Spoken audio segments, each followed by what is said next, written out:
Hello, this is TU Extra. I'm Ben Sedgwick. And I'm Scarlett Donnelly.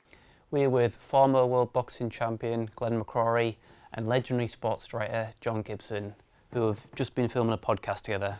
Pleasure to have you both today. Thank you. We'll start off with Glenn's questions. Looking back, what did it mean for you to become the first world champion from the northeast of England? It was massive. It was probably the highlight of my life.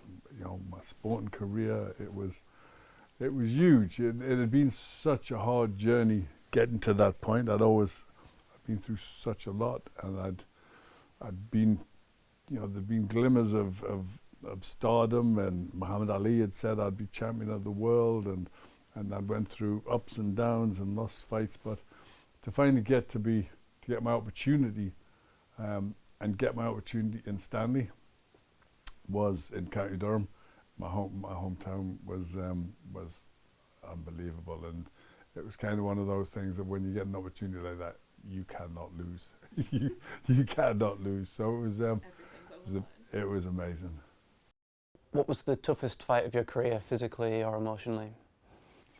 I think the toughest one, physically and emotionally, would have been having to come back when I didn't want to come back, but I had to come back to fight Lennox Lewis.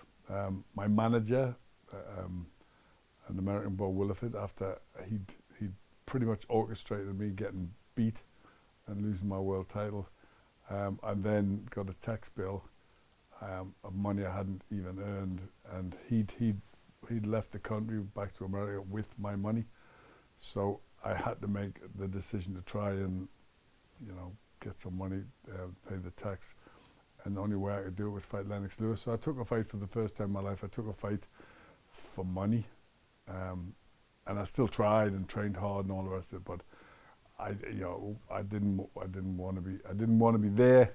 I certainly didn't want to be in the ring with Lennox Lewis. You know, just coming into his magnificent prime. And so that left some mental and a few physical scars. You've had a long career as a commentator. How did you find the transition from fighter to broadcaster?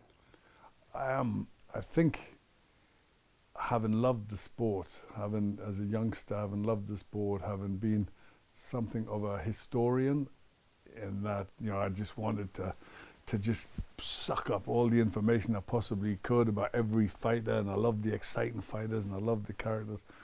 It kind of just felt, because I loved the sport so much, it just kind of felt the right thing to do. It just felt like I kind of knew the sport really deeply, so I could talk about it, and also my experience, both good and bad, give me a perfect opportunity, because I could talk as a journeyman, I could talk as somebody who'd lost fights, and I could also talk as a world champion. So I kind of had an advantage over lots of people. So it was a pretty smooth transition. As soon as I got the language right and spoke English instead of Geordie, I was plain sailing.